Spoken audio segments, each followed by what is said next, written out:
I'll be drawing today for about an hour with Jonathan Weinberg from Connecticut, if he signs in. He should be doing that shortly, I think.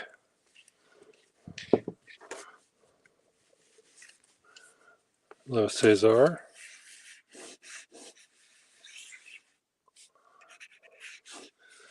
Thank you, Cesar, for your donation to the fund.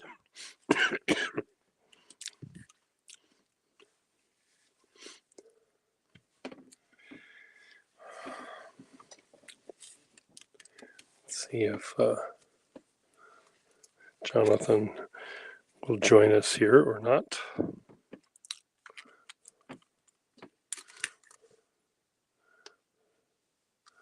No, thank you. Thank you again. Very, very nice.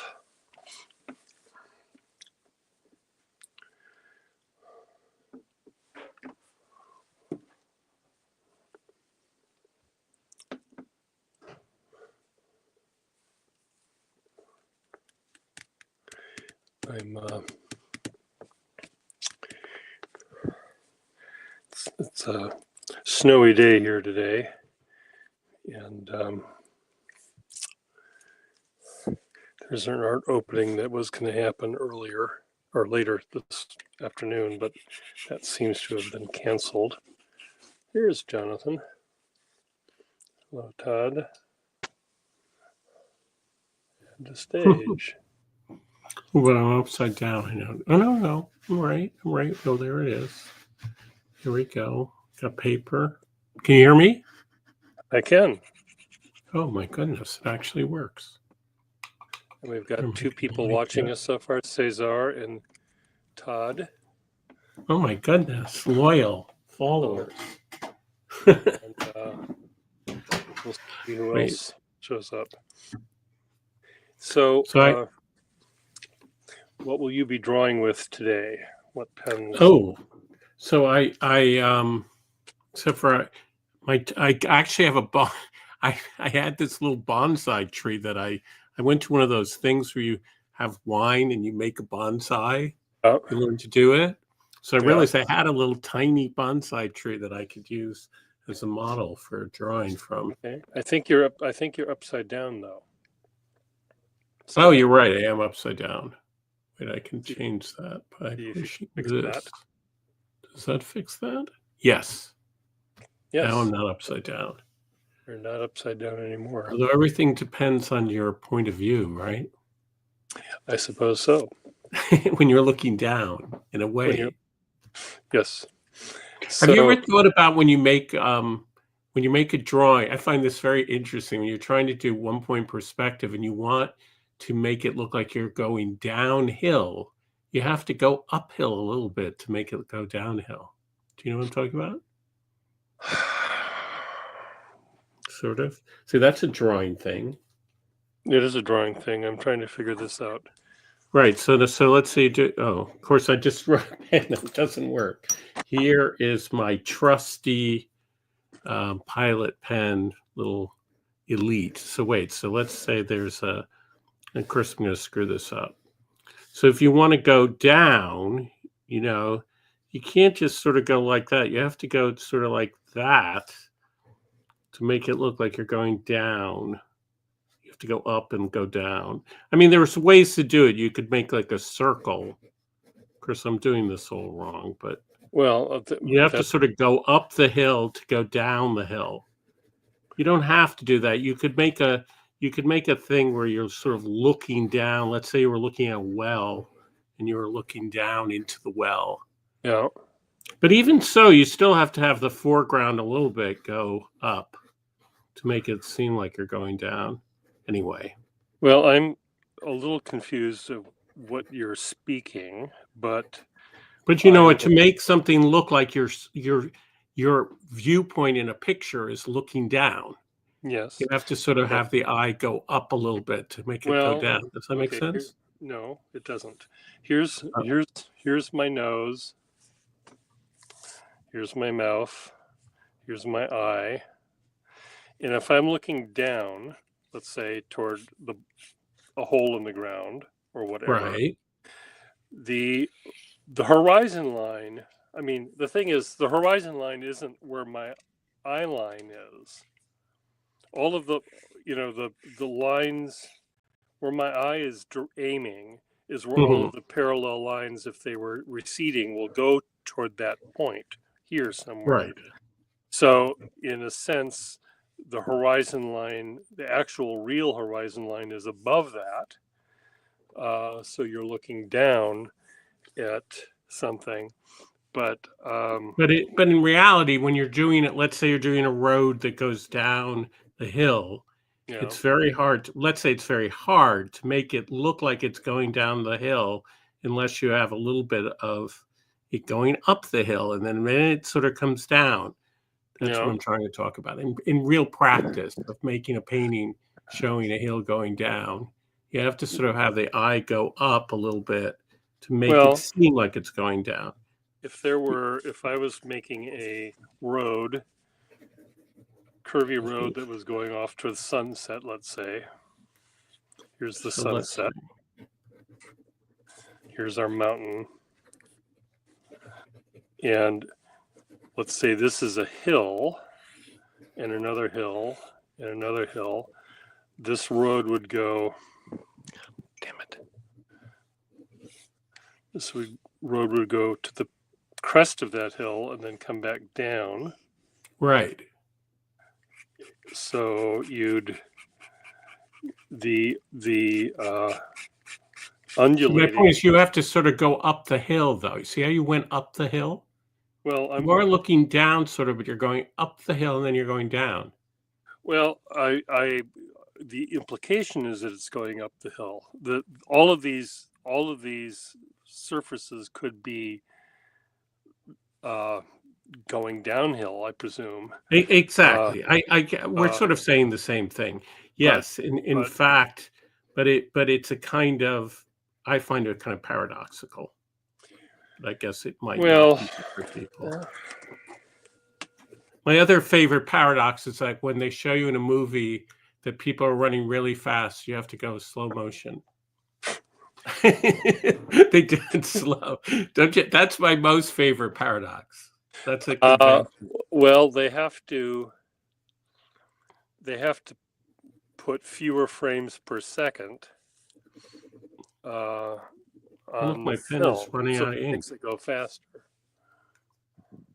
Right, but what I'm trying to say is that usually if they're showing you a race, like they show you this race, and they have the people run really, they do it in slow motion to show you how fast they're running and to create the excitement of the race. But that's kind of paradoxical because they're doing the opposite of going very slowly. I suppose that's true. Anyway, sorry to confuse you because that's nothing to do with fountain pens. We're losing. So here's a good one. We talked about this yesterday. This is my new Moore safety pen. I noticed that you have like a gaggle of safety pens, like you have like drawers full of them. I have maybe 2 drawers full. Yes. So, and I did test it out, and it seemed yesterday to be working fine. Let's see. Oh, it's very full of ink. But let's see. It is working. And it's nice. And are you a lefty? No. Am I showing you my left? No, this is my right hand. No, it is. It's your left hand. When I'm looking at my screen, it's my right hand. Oh, am I still reversed? Wait. No. Yes, you are reversed. Oh, on your screen? On my screen, it's coming out right. Well, on this, it's fine. I mean, it could be. Oh no, but that's confusing. Let me try it again. It can be reversed. So this is normal for you? Well, this is my right hand. Yes. Here's my right thumb. Okay, you put your right hand and your right thumb on. And now I'm seeing it in reverse. Okay, well, I see it correctly. I mean, I see it as mine. Okay. So interesting. Well, we want the viewer to be able to see Well, it the the right viewer, way. presumably the viewer will see what I'm seeing. Okay, that makes sense. Well, it makes as much sense as anything else, but I don't I know. guess, although it's confusing, now I have to do everything in reverse. It's like a mirror thing. There's probably some setting where you There's can, probably some setting thing, but again, right. your whether your bonsai is reversed or not is not probably going to make any difference for the No, but drawing. if I write something in letters, I might get all nauseous. Well, you might. It's okay. All right. So anyway, yes. So I'm supposed to be drawing a tree, right? Well, we could change our mind and we could draw other things. I just thought that No, I'm good. I, Trees are good. Easy. I Trees know are that easy. I you like like. the idea of drawing something that's easy to draw. Okay, well, And I'll. and you were actually we were talking briefly about Maurice Sendak.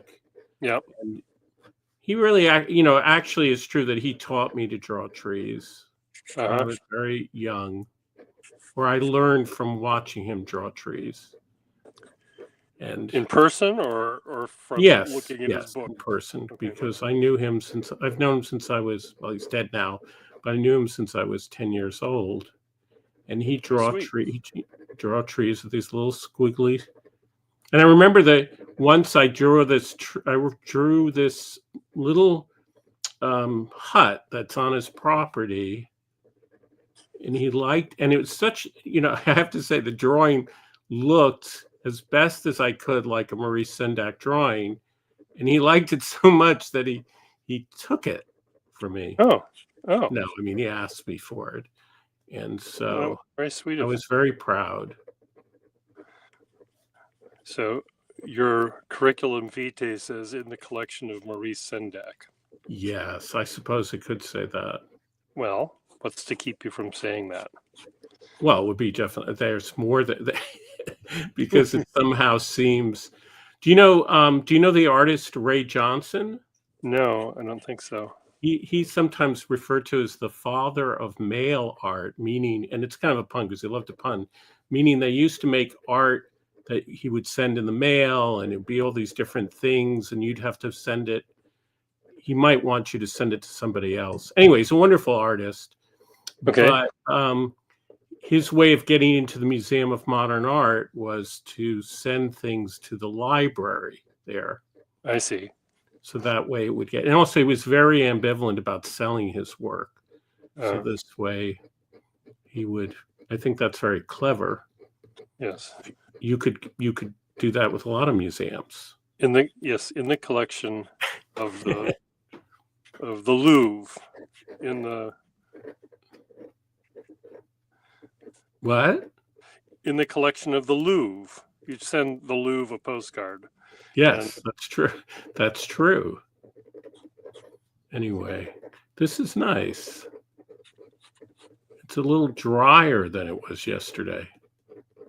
Oh, so I was going to ask you some advice. Yeah.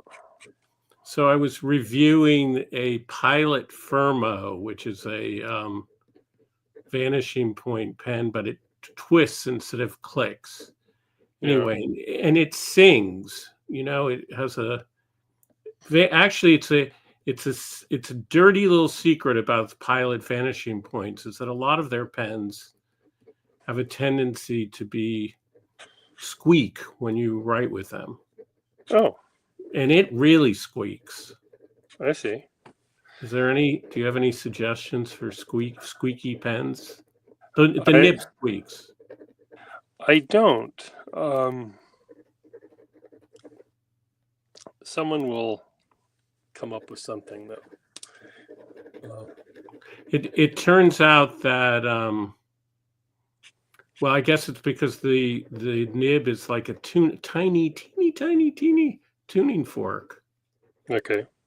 And so that's why singing can happen with a fountain pen. Do you have any fountain pens that sing? I do have some that do sing, yes. Some people like it, it turns out, I found out. I think what happens is there's a harmonic resonance that happens with the vibration of the nib tines and the paper. So they vibrate in such a way that they sort of hum as they go across the paper. Todd Merrill will say, Yes. he just said vibrating at a descan RCR, whatever that means. Descan RCR. I don't have one with me, but maybe the next time I run across one, I'll put it aside. Well, what's interesting about it is that some people, when I did some research on it, is that some people actually like it. You know? Well, I think there are so many different ways to appreciate how any pen is writing. It could be something as simple as the color of the pen and the ink you use in it that makes people smile. It might be the hum that it gives you as it's along the paper. So there's so many different ways of appreciating these damn things that we can't say they're wrong if they're telling you the truth. Well, I'm sure you've talked a lot about this before, but what was your first fountain pen? Sort of the first one that I intentionally purchased when I was a senior in college was a Eversharp Symphony pen with an adjustable Doric nib, but it was missing the adjuster. I asked Fanny Friedman, the woman that ran the pen shop, for a flexible nib, and she sold me this beautiful flexible nib pen, and it was amazing. But how did you even know to have a pen that has a flexible nib? Well, I heard about her on All Things Considered on National Handwriting Day. They were Oh, so, wow. and I told her, I went in and I said, I like using nibs that will have a flexible line or a thick line when you press down. So she knew what I wanted.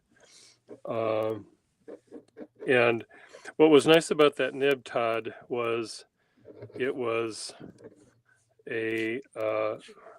I'll draw up the picture of the nib here. Here's the breather hole. Then it had the openings here for the slidey bit that would go back and forth, but it also had two little openings up here that were cut through the metal.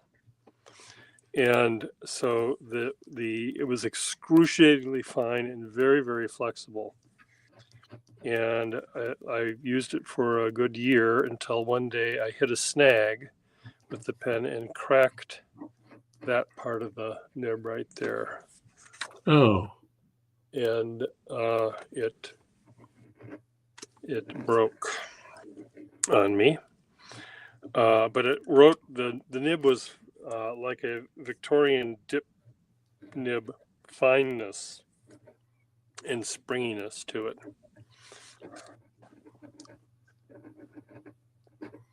And so you kind of fell in love with the pen. Well, I fell in love with And then it broke your heart.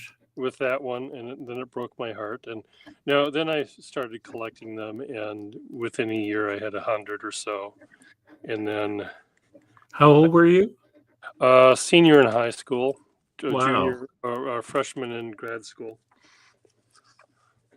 See, I'm trying to figure out, well, I'm not really trying to figure out because I'm not doing any heavy research about it, but it's so strange to me why in high school there was this sudden interest in fountain pens. I don't understand why suddenly, like when I was like 15, suddenly everybody was using a fountain pen. My pen has run out of ink.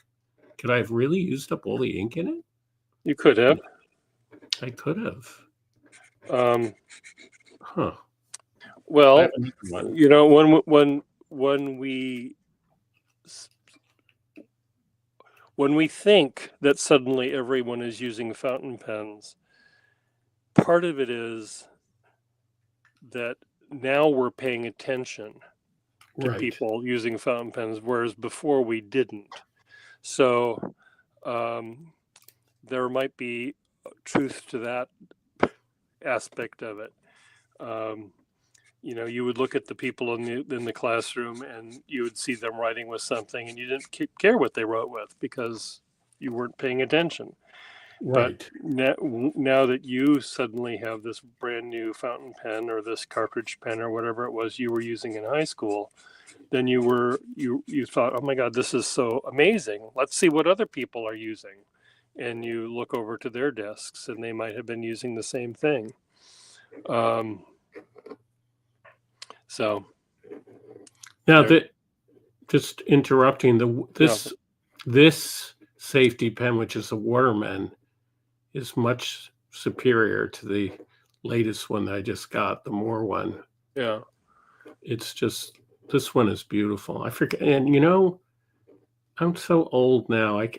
But I don't, and I've bought so many fountain pens that I actually, off the top of my head, do not remember how I got this pen. I think I got it on eBay, but it's Well, it's wonderful.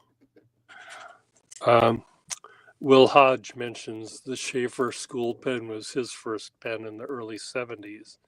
Yes, me too. And it seems to me my first cartridge pen was in the late 60s, because I'm a little older than you guys. I thought you were younger. I'm 68. Oh, well, we're almost exactly the same age. Okay. I'm 67. So I guess when I talk of high school, I talk about 7th grade. So maybe you're thinking 3 years later than that. It was sometime in the early 70s, and then it was more about the ink.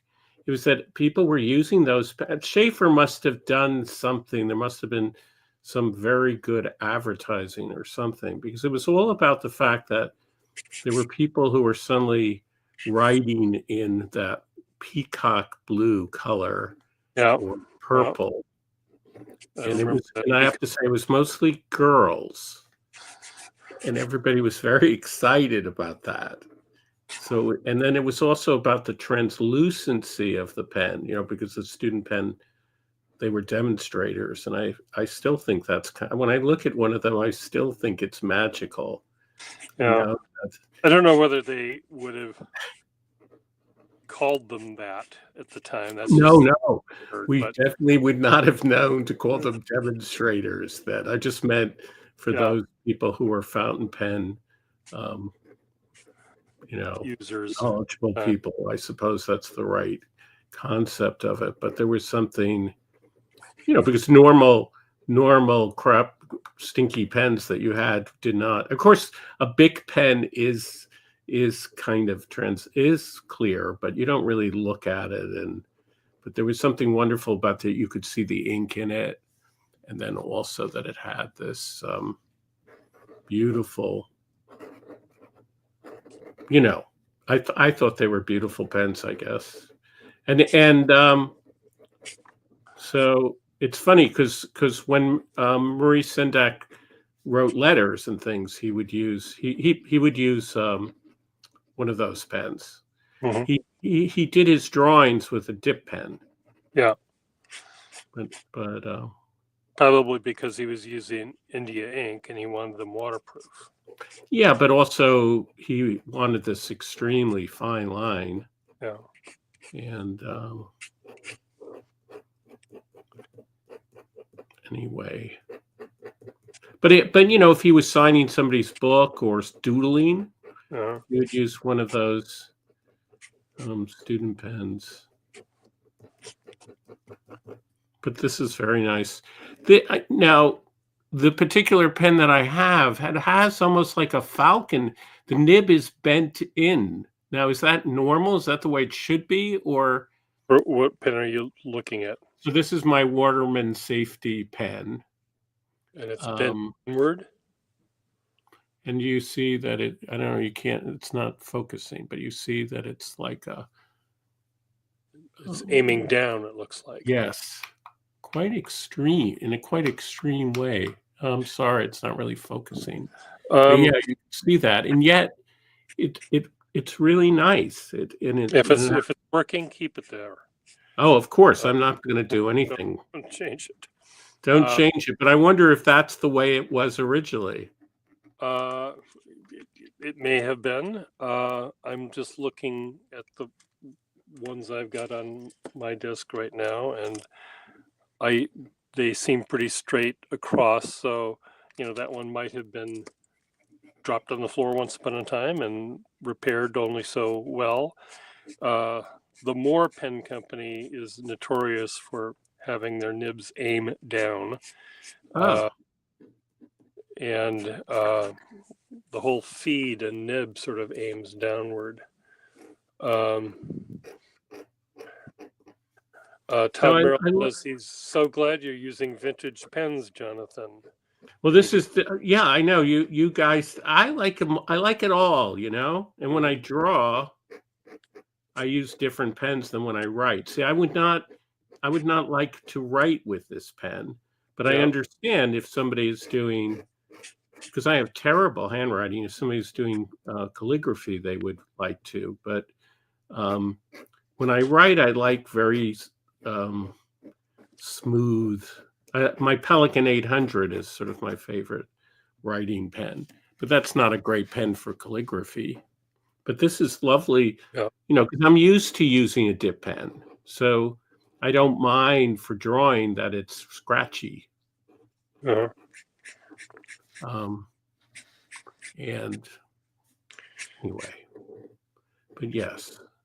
So is that your bonsai tree? You've got a pretty No, big I'm just making this up because I'm so pleased that I have to say, because I have to be honest, I find the idea of drawing with other people I don't know, it makes me anxious almost, particularly in a performative way. But the one thing that I am good at doodling is trees. I could just draw trees because I've been doing it. And when I was a kid, I used to do landscapes all the time and watercolors, and I just spend all my time doing nature stuff. So I find it very, very comfortable thing to do. While if I have to draw people, I can't make them up. I have to draw them for real life. Yeah. I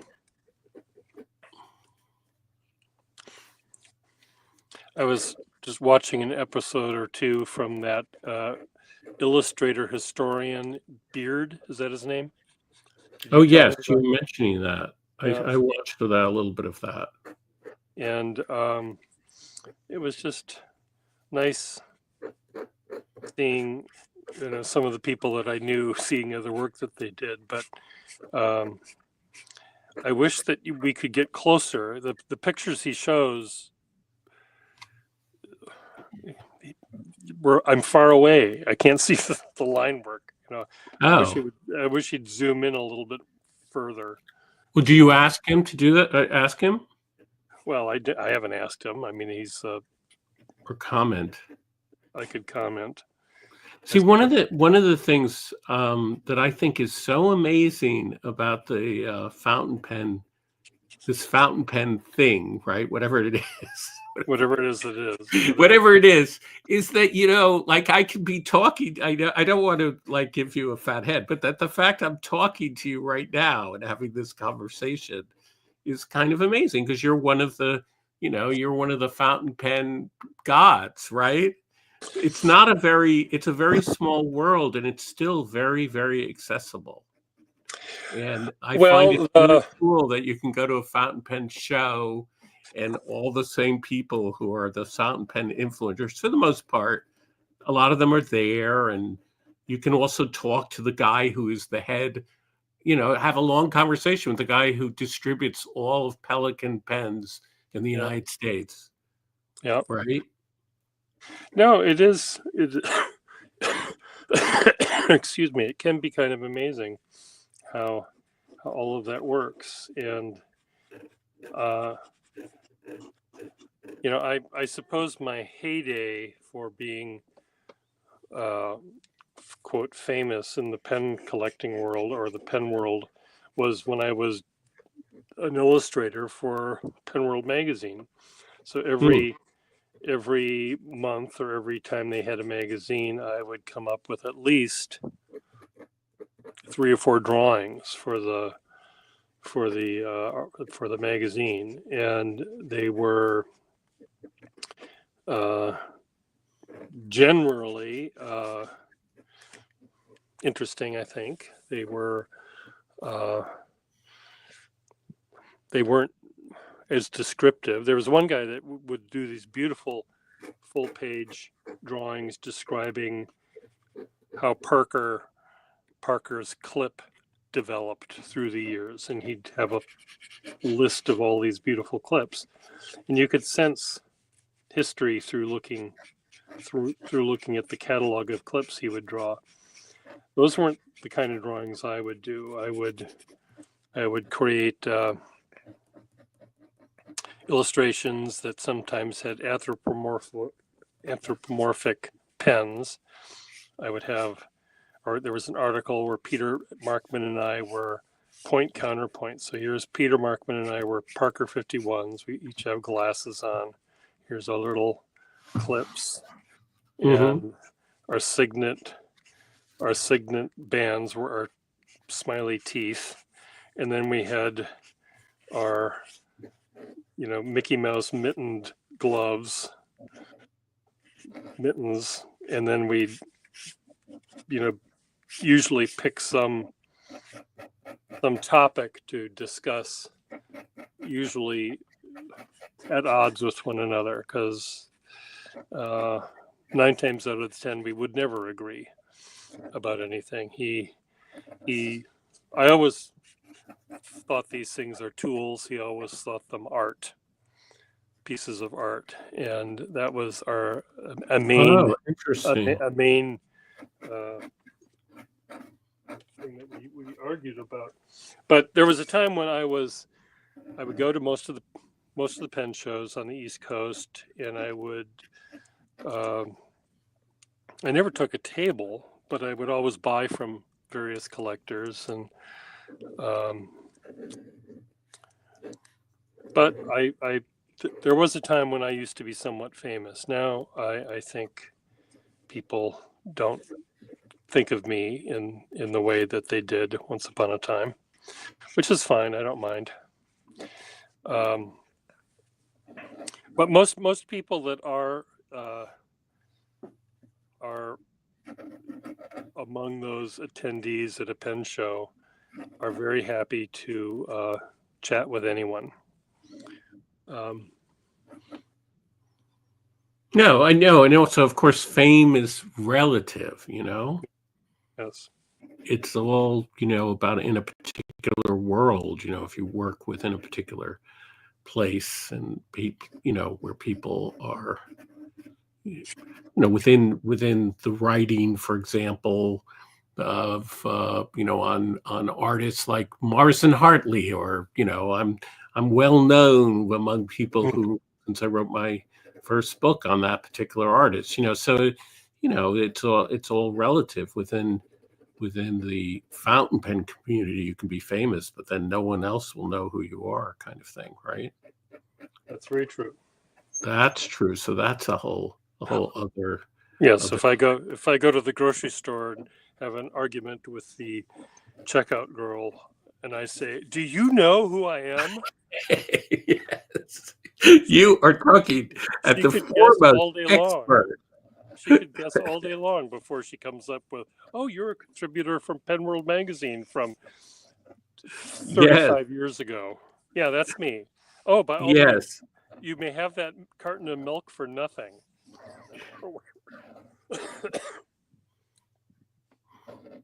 Yes. So, so that's the thing. And of course, we were talking briefly about a dinner party with mass murderers, as I remember. Yes. Not mass murderers, with serial killers. Serial killers, yes. And there's always that point, is that if you want to be famous, it's not actually that hard in a way. if you're willing, if you're willing to do something really, really bad, you could become Yes. famous. So fame is not, a sign of really what a good person you are, or smart, or anything else. Yes. Todd is talking about how jazz musicians are relatively unknown outside of the circle of jazz musicians, Indeed. as I'm sure are any nuclear physicists. How many nuclear physicists do you know the name of? Can you name on your that are living today? So. No, but it is the sort of accessibility of, and the friendliness, and I don't know, it's very surprising to me, because I come at it from the art world. I've mentioned this on my YouTube channel, that if you were going to go to the Miami big fair, the art fair, you probably would you might run into and talk to somebody who's well known, one or two people maybe, but you're not going to be spending a lot of time with Gagosian, the dealer, or you're not going to be hanging out with the people who because unless you have $1 billion to spend. Yes. But that really isn't true about, it seems to me, about the fountain pen world, and I think that's really cool.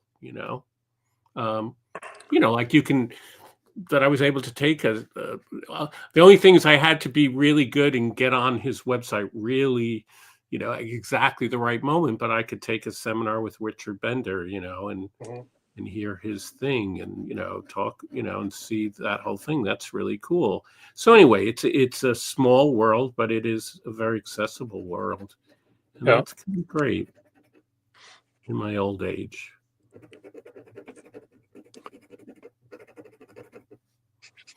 Anyway, this is more like I've been drawing a lot of trees. So I suppose I could have I should have brought like some new flexible fountain pens. Maybe we could do that another time. Another time. Because I have all of the Pilot ones and Fountain Pen Revolution and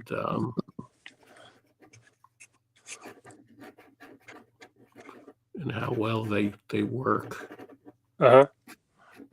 But this is very, I hadn't used this for a while, and I'm forgetting how nice this is, this pen.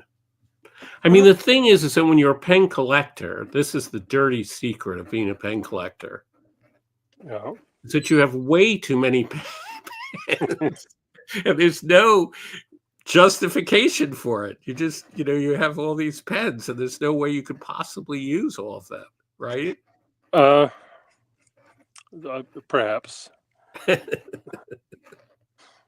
But you what I love about you, many things I love about you, and I notice about you, is that you really get the idea that they're like brushes, that you can, I love the fact that you pull them out of some drawer, then one after another comes out that you start.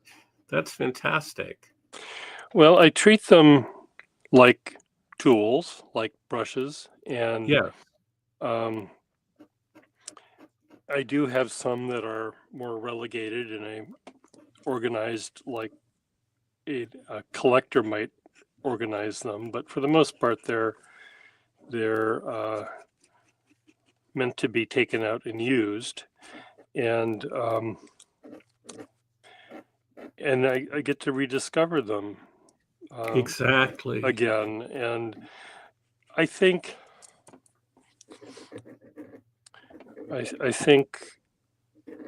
if I had to really pay attention to what they were and look at each one, and I probably have many, many, many duplicates and triplicates and quadruplicates of a similar kind of nib anyway in a particular pen. But when it's in this pen, versus this pen.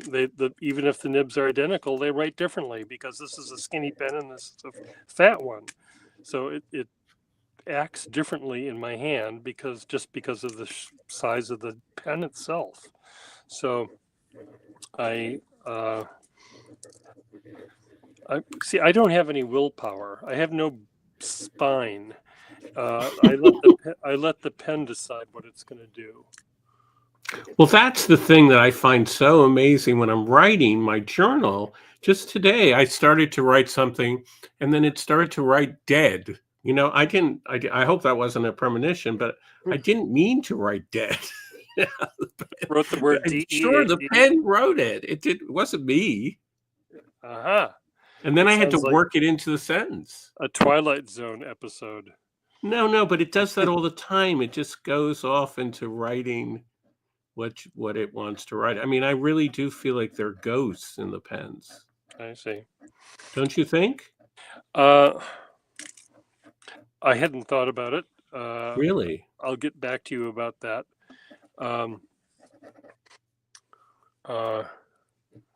No, I don't think I don't think I think that, but I like the fact that you do. Well, the other thing I have to say is that so I was watching, excuse me, I'm not remembering, but that fantastic video that you have with your friend who's describing each pen, you know, like immediately going into a whole description Yeah, Ted as if Clausen. he were talking about movie stars, and Yeah, it's yeah, marvelous. yeah. And I realized that I think it's interesting. I don't think of my brushes that way. And, you know, they're very expensive. Like, it's never occurred to me, like, somebody, I'm sure that people do collect brushes the way that we collect fountain pens, don't you think? Are there people that do that? I don't know whether I don't know anyone that does, because I think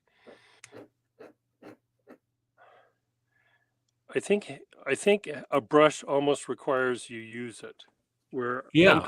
we know pen collectors don't use them. They just look at them in many cases. So I can't imagine anyone would just collect brushes. But maybe there are. Maybe there's a brush collector group out Well, there. they're probably, yeah, because also they're not very, for the most part, they're not very interesting as objects, right? You know, they're just, I mean, they all look the same. They have like a wooden thing, and then they have the brush at the end, right? But my point, it's not so much about the collecting. It's that I don't like. I can't like tell you I have a favorite brush. Actually, I mean, I'm sure that there are lots of artists who do, but I personally don't. I mean, I can't even say, oh, you know, oh, I'm going to start a portrait painting now. I'm going to go get my favorite brush to use. I have a favorite type of brush, you know, and I have a lot of those, but I don't have like one, right? The favorite type is important, whether it's a round or a flat or a bristle Exactly. or whatever, you know that. But right. I think brushes too tend to wear out faster than a pen. So of course, you know, their fur falls off and then you throw them away and get a new one. Whereas the fountain pen should last you the rest of your life. Right, and also maybe it's like, you know, you don't want to get too emotionally involved if you know that it's not going to last very long. Right? I mean, it's just, I am so fascinated by these differences. I think that we don't think a lot about them. Like, for example, I mean, this is I have a tendency, my brain goes to different things. But for example, you know, I'm a writer and I'm a painter. And the thing about writing is that you don't destroy in actually, you know, in the words. So if I'm typing something on a computer and I decide to write a story, and then later I decide, oh, I'm going to change the name of the person or rework something. Now the way things work, you can always go back to the way it was before, right? Mm-hmm. Right. But with painting, you have to destroy, like here, like if I decide that I don't like this tree the way it is, I'll start drawing it in a different way. I can't go backwards. Yeah. And there's no undo button was before, right? And that's a fascinating difference between writing. Now, of course, with digital art making, that's not the case anymore. You can on an iPad or whatever, and I do drawings and go backwards and forwards, and you can get what you had before if you're smart enough to do multiple versions and whatever. But for the most part, when you're painting, you're constantly destroying whatever was underneath. I mean, that's a funny way to say you're improving it, I guess, or reworking it or editing it, but you can't go backwards. And I just think that's fascinating. It's interesting, the different. And so, thinking about the difference between a brush and a pen, it's, I think, a really interesting thing. You're doing your horror vacui, Ivan Albright approach again there, Mister. Filling that space. Well, it's funny. You mentioned Albright. There's a wonderful painter that people should know better. It's very interesting. His son is a very famous art historian. So he's an artist. I don't know if you know his work. Henry Kerner. Do you know that? No, I don't. Because he was a contemporary of Ivan Albright, and I'm sure they knew each other. I'm pretty sure they probably knew each other. But anyway, he used to draw. He was originally a kind of he was a magic realist, and he worked right after World War II, and he was kind of a magic realist painter, and then he became a kind of post-impressionist painter. He did lots of portraits for Time magazine. The cover in the old days, Time magazine would have painted portraits on the cover and drawing. Yeah. Right. Well, he did something like 45 of those. I wrote about it. But anyway, he used to draw with a Waterman safety pen, and he insisted. He was an urban sketcher like you are. Yeah. And he insisted, though, at that point in his career, because he shifted from being a magic realist to being this kind of neo-impressionist. At that point, he had decided that you should never erase. Whatever you drew was, you have to stick to it. And and when he made these drawings, he did them all with a Waterman, a pen like that I have in my hand, a Waterman safety pen. Yeah. I think that's kind of cool. What was his name? Henry Kerner. His son is named Joseph Kerner, and he wrote a wonderful book on Albrecht Dürer. He actually made a documentary movie, which I think you can see on Netflix, about his father. His father would take him on painting expeditions, and when he was a little kid, and they would go out and paint in Austria. So his father is the son of his parents died in the Holocaust. So Joseph Kerner's grandparents, and one of his most famous paintings is of his parents, a kind of memory of his parents in a wood, sort of going off. It's kind of an image of death. Is this a Kerner painting? Indeed. That's exactly. It's spelled Koerner. And he one of the things that made his portraits on the cover of Time different from other people is that he insisted that he would not work from photographs. Okay.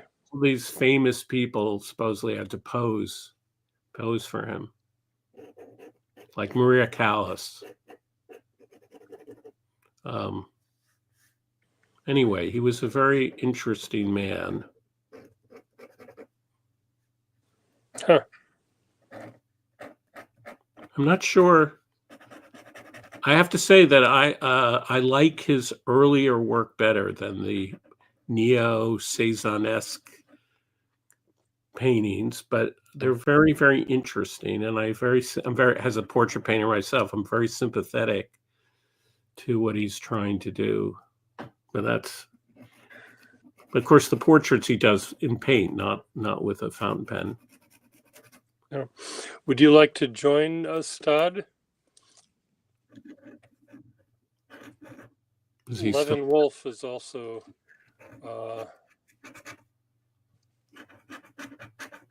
Where are you from, Levin Wolf?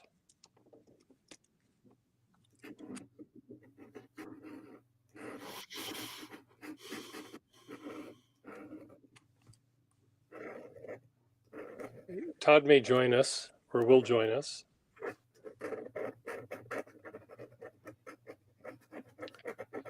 Levin is from Dresden, Germany. Goodness. Dresden has the most fantastic museum. And that's where, I don't know, some of Maurice Sendak's favorite artists, the work is on view. Artists like Caspar David Friedrich and all those wonderful 19th century German artists. Let's get Todd in here.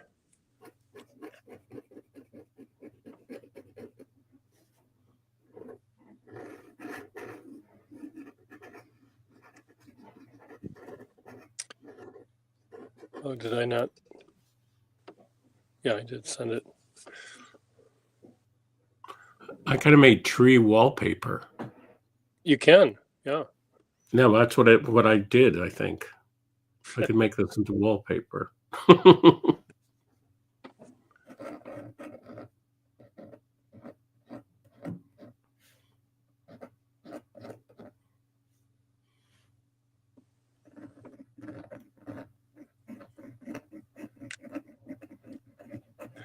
Levin said he went to the Caspar David Friedrich exhibition. There was, right, well, there's one that's coming to the Met. Is that the same one that's coming to New York? I don't know. Oh. Here's yes, it's a lovely pen. Will, this is going to off to a friend of mine. What kind of pen? What is that pen that you're using? It's a Skyline, Eversharp Skyline. Oh, that's another Sky. I have two of those. Yeah, but mine, I don't think I have one that's flexy like that. Well, their nibs were. It was a crapshoot what they'd be like. They're all very different. Okay, Todd, you're on. Hey, how are you? Oh, look at that. I'm trying to be enthusiastic here. I'm afraid I got the cold that everybody else has, or the flu. Oh dear. It is. Yeah. Oh, no. How are you doing? Are you feeling any better, Pierre? I know you've been. I'm feeling a little better. Yes, I still have a little bit of a tickle. Right. It's so funny you were talking. The whole thing about drawing with pens is very interesting. I mean, because I'm very much from the pencil world for drawing. Drawing with pencils. Yeah, and for because I love pens, of course, but when I was drawing and when I was doing drafting for my father, I used pencils all the time. And as a composer, the eraser is your friend. Yes. So. Well, I was just going to say that for a long time I was just painting. I'd stopped drawing. I mean, when I was younger, I drew all the time, and I just sort of stopped. And it's because I got back into fountain pens that it just made me draw again. So I'm forever. It's just changed my life. It's so grateful because drawing is a very good thing. Drawing is wonderful. Well, the whole idea of line is very interesting. And my music tends to be very contrapuntal. I like line against line. I like Baroque music. I like jazz from New Orleans. They're very much about that. And it's kind of interesting, because you do have verticality with music, which is what chords are, chord structures. So when things happen simultaneously, like that, that's a chord. That's a vertical idea. Then you've got melody or harmony, which is going this way, left or right. But you can have something against it like that. So these aspects are harmonic, but this aspect is melodic. And it can be harmonic too, describe if it's a bass line. Anyway, it's I find those analogs pretty interesting. That was complete. That was amazing, but I didn't understand. I didn't understand that at all. Well, you've got Explain that to me. Like I don't understand what you mean at all, and but I want to. well, there's To a when you're layman, making music, explain that to a when you're layman. yeah, when you're making music, all right. Let's say you've got a melody. Mary Had a Little Lamb, right? Okay, That's going through time, right? That okay, got starts it. at one Okay, time and it ends over there. Do do do do. So exactly. there you go. I got it. All right. Yes. Now, if you've got somebody, let's say you're doing a round, Frere Jacques, right? Right. And somebody starts, it's actually a canon, is what it is. So then when that Right. person comes in and starts singing another line, it's another line. But those moments where they're both sounding notes at the same time, Got it. that's harmonic. Simultaneous. Right. Got Simultaneous, it. right. And so that becomes a vertical structure rather than a horizontal one. And there's a really cool relationship between the two. And I loved it. Levin Wolf asked you if you know Jimmy Bruno, the jazz legend. That's a good example of somebody I don't know who's probably a jazz legend. And he says, Pierre reminds me of him, Interesting. but no disrespect. Oh my God. That sounds a little like a little problematic. The no disrespect. Yeah, is it a backhanded compliment? Right? I don't Exactly. Sweet. Jimmy Bruno. You're amazing, but you're obscure as hell. The story of my life, right? You're incredible, but I've never heard of you, Yes. Jimmy Bruno. Well, I wish I was the type of person who could recite poetry, but one of my favorite Jazz poems is, guitarist from Philly. Okay. I was going to say one of my favorite poems is that famous Emily Dickinson poem about fame. Maybe somebody Google it, but it's about how silly it is to want to be famous, basically. Well, then there's the idea of kind of a healthy desire for it and an unhealthy desire for it, right? I mean, we all have to. There's some degree of glory that we want to accomplish in our lives while we're here, I guess, right? Or at least we want to leave something of value, possibly. I know as an artist, right? As a musician, there's all this great work that inspired me from the beginning. To me, all of that was it. There's science, and then there's what you do with science, and that's what art and music are like to me. They're like what you do with science. Well, one of the this will be great if anybody's listening to it, because it's one of the most annoying things that people say to painters and artists is they'll say, "Oh, you're not going to be famous until you're dead." I can't tell you how many people have said that to me, because Right. that's the myth of Van Gogh, right? It's that he only became. People don't realize it's a big exception, because Van Gogh was his brother was a well-known and connected dealer, and he was friends with all these artists, et cetera, et cetera. But the great problem is that if you die in obscurity, there's not going to be anybody to take care of your work. And also, it's such a hostile thing to say to somebody. Would you say it to a dentist or somebody who has a job? You say, "Oh, you're only going to be a successful dentist after you're dead." Don't worry about the fact you have no patients, no clients. But people say this to artists all the time. Yeah, but we always have to defend our existence because we're not doing something practical. That somebody, Right. We don't make pizza. We're not plumbers. So what is the value of art? Why should I fund the arts? Well, there are 100,000 reasons, not the least of which is, what are you going to do while you're here? Are you just going to eat pizza and Buy pizza? turn Yes. your tap off and on? Plumbers. Yeah. I must say, though, as I get older, I really love pizza. Todd, this is what you tell the person that just wants to hire a plumber and eat pizza. Well, you just keep clogging your toilets with pizza and get out of my way. I've got art to make. Yeah. Exactly.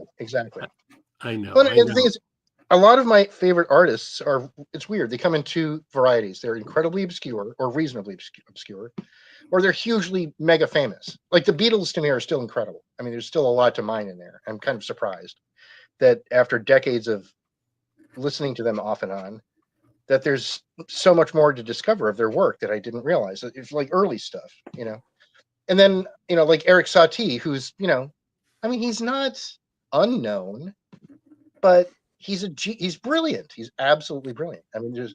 there's a book by, what's his name? I forget his first. Alan Gilmore, I think it is. Beautifully written book, and it really talks about Satie and his milieu, and Jules Levy and Les Incohérents, the Incoherents. Do you know about them, Jonathan? You must. No.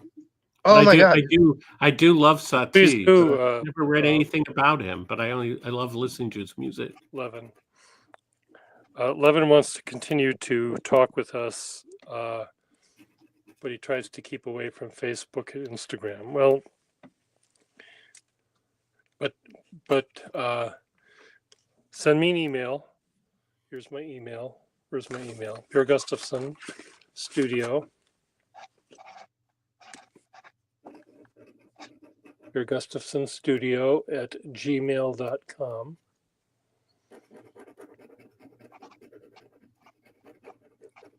Oh, and if you would like to, And I can forward it to you if you like. This is a very cool thing that we're doing.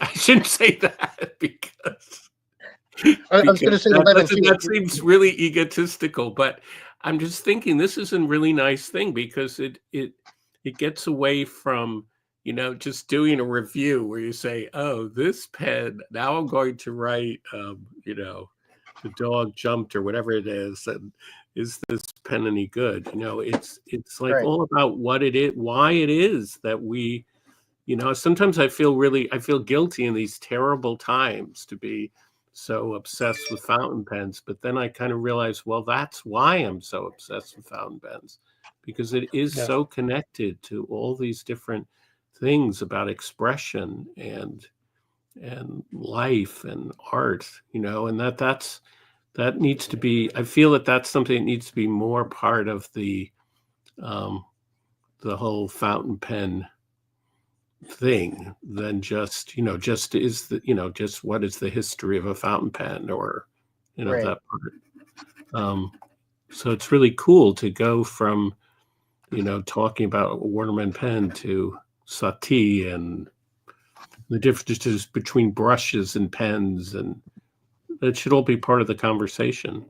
I absolutely agree. Yep. By the way, Levin, if you wanted to contact me too, my email address is toggle like the switch, TOGGLE 67 at yahoo.com. Oh, and I'll do a thing, drawing with fountain pens. That's my YouTube channel, and I think through the YouTube channel you can contact me. Yeah. Cool. Smart. Anyway, But yeah, it always seems like there's so much about pens that people leave off the table, and also these, like the people who do these, like, this is a flex pen and they do this thing like this. Like, I can't even do that. Like, you know what I mean? Like, it's the most basic thing that it's like, this is all I can do, and I'm like, I just never even bothered. Like, I don't get it. Right. Well, it's also why. Why do you want it to flex? Are you going to be, and it's also sweet because people are starting out, and I was, when was I? I was at one, I don't know if I was in Boston or somebody, and there was somebody absolutely starting out, but somehow or other they'd heard about flex pens and they were trying to buy a flex pen, but they didn't really, they didn't have any particular reason for wanting that, but so what, I guess. But it is really interesting and important, sort of, well, what is it that you're going to do with this pen? And then of course the thing is, I always contradict myself. The pen ends up sending you in a whole different direction, And there's it writes itself in a way. And there's also not knowing what you don't know. Right. Like, I've got a group on Facebook, and there was a guy from Poland who just joined, and he's asking, so where can I find some flexible nib pens near where I live? And I'm like, he didn't even say where I live, but he just what's a good place to get them online? And then, like, my first thing was like, what do you want to do with it? Do you know what you're looking for? And he said, oh, I'm looking for a Parker Vacuumatic. And I'm like, okay, you're not going to find a Vacuumatic with a flexible nib unless you spend 20 years looking for one. So, like, he didn't know that's the case. So it's like here's Parker was like this, Waterman's was like that. at this time, this company did this. At that time, that company did that, you know. And then before you know it, you're having an 8-hour conversation with somebody over dinner, and you realize that you've barely scratched the surface of this, and you don't realize what you do know if you've had some experience with it. Then you're like, oh, but I took that for granted. Like, Pierre, you just mentioned something in your, I don't know, I think it's in your little 5-minute intro video from earlier today, where you're just talking about the oils on your hands, right? Yeah. Creating a resist. And I was like, that's one of those things that you just kind of internalize.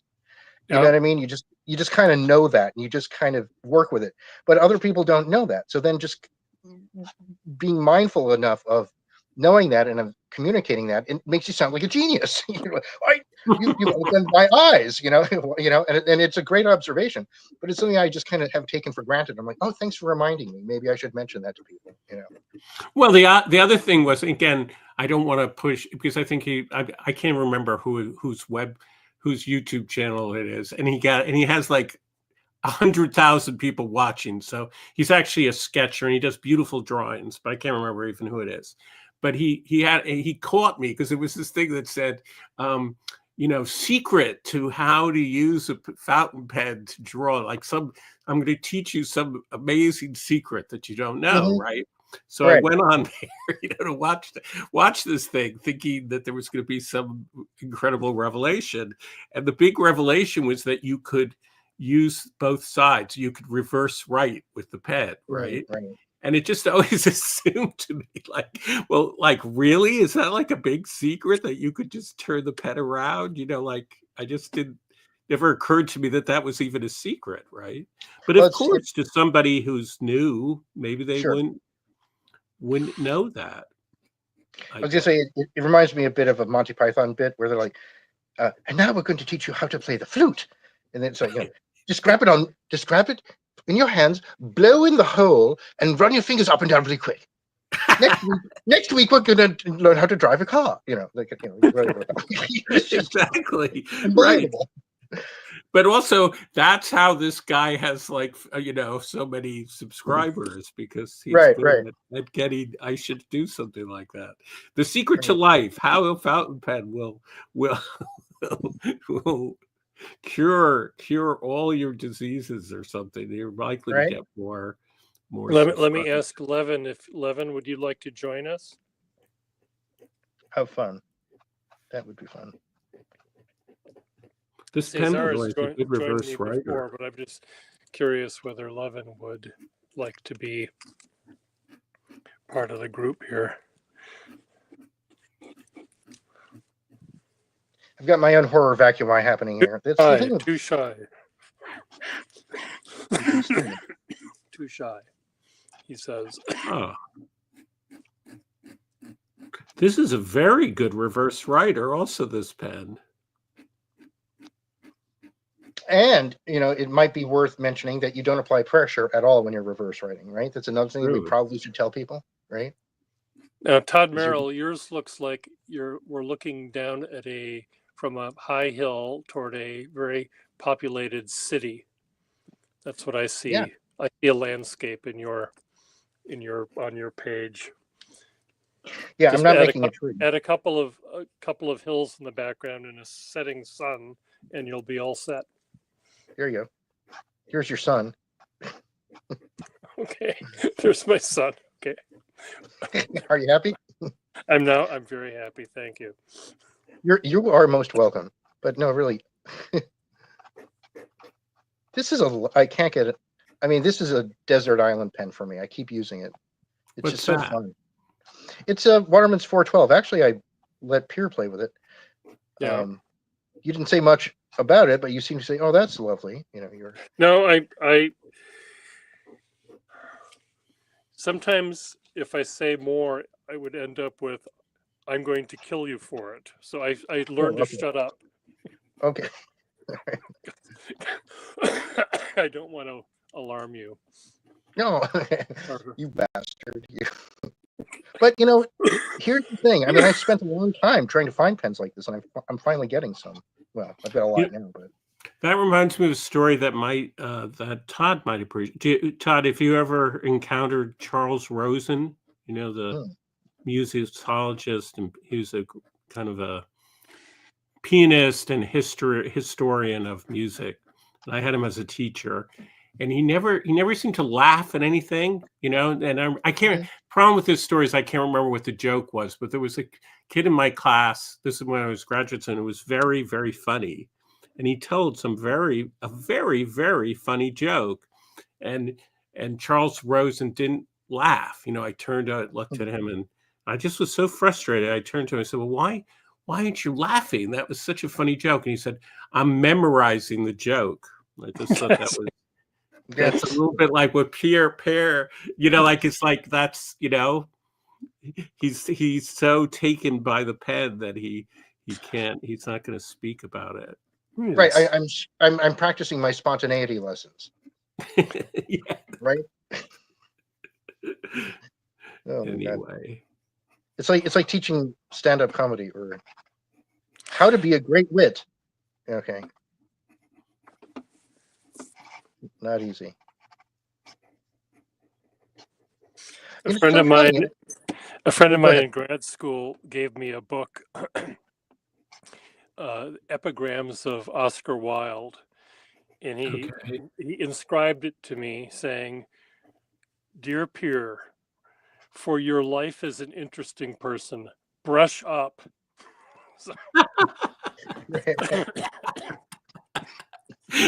that is Oscar Wilde-ish, isn't it? Yeah, really. You know, it's so funny that I've noticed a fascinating difference between the Scots and the Irish, both in their whiskey and in their wit, or just the way they communicate with people. Yeah. The Scots are just so blunt, and they'll make you cry. You know, they will actually make you cry. Like they find the one weakness you have and they just exploit it. Boom. But the Irish will insult you in just such a clever way that in fact you thank them for it in a public, you know, at a dinner party. You know, you think that, you know, they're saying something very clever and funny about you, and then the next day it hits you that you've been humiliated. Oh dear. I don't know. I'm not going to endorse these stereotypes about cultural stereotypes. I'm going on record to say that Jonathan Weinberg does not endorse any form of cultural stereotyping.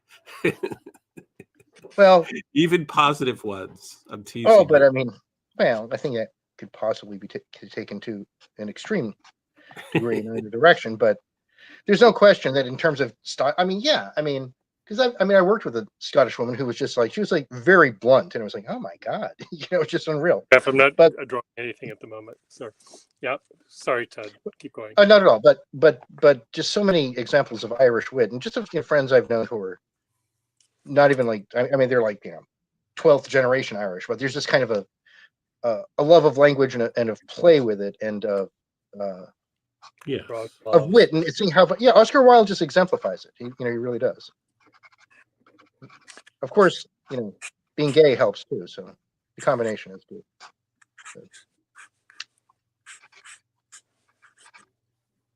I'll draw this glove, the famous glove that I use to pry sections off of barrels.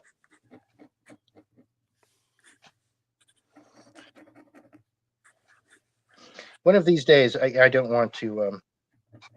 You had mentioned, Pierre, some time ago that you wanted to have a conversation about the difference between considering pens as tools versus instruments, and yeah, and it was interesting because you know, when you told me your backstory about that jerk collector. It's like, no wonder you don't want to call them instruments. I mean, you know, I don't blame you at all. If it had that experience, I'd probably react in the same way. The main thrust for my argument was simply that they're just so fine, and they're made with such precision and delicacy and care and craft, and they're made to do fine, delicate work. They are. And so I think of them as being sort of like musical instruments, more so maybe than like dental instruments or something like that. And that's why, and to me, like a tool can be a hammer. And I just think this is a much more refined thing than a rock. You can use a rock to pound a nail if you need to. I just think this is a lot more refined than a rock or a hammer, you know. So I keep a journal, and I've said over and over again, I have very bad handwriting, and every day I Yeah. switch pens and I change colors when I'm doing the journal, and I try to make my handwriting as legible as possible. And I've sort of arrived at a workable handwriting for that. And I'm shocked and amazed at how when I switch pens, the handwriting changes Mhm. from pen to pen to pen. And these are not, the one thing that I'm not sort of disagreeing with you, Todd, but the amazing thing is that some of these pens are really beautiful pens and some of them aren't. And yet still each one, like I could be using 4 different Lamy Safari pens, and each Lamy Safari pen will be slightly different. I think that's incredibly wonderful, Oh, absolutely. And not only Yeah. that, but especially when you get, Pierre talks about this all the time, but when you get into a vintage pen that's got a flexible nib, they were all hand finished. Yes. So they really are all different. Even if you got the same exact, I want a number 6 stenographer or number 5 stenographer's nib with long tines, which Waterman's would let you order in their 1925 catalog. But also, if you're But they're all buying, different. I buy mostly used pens, so Mhm. they've been used, so they're going to be different because of the way they've been used. To a degree. Yeah. There's slight wearing that might happen to the nib, to the iridium tip, but it's not going to be a lot. Yeah. There's less wear than one might think. And if anything, it's usually a flat spot, which is something you don't really want, which you're going to have to try to, Or I guess it was just different to begin with. My cat is demanding attention. I have to figure out what she wants. Yeah, I actually have to go soon. Or Okay, now, I think. That's probably a good time to stop. So I like it. That's not a tree. That's a glove. it is About a 4-fingered glove. What is that? the glove. a glove. Ah, Exactly. There's oh, the it's 5. thumb is There's there. the other finger. There's That's the glove. The murder. That's the murder glove. yes, Exhibit A. Exhibit A. Okay, well, this was a lot of fun, and This was wonderful. Thank you. And thank you, Todd, for joining us, and thank you all for Thank you. following along. We had 15 people, and that's great. we'll catch you all later. Bye. Terrific. See you soon. Bye. Take care. Bye-bye.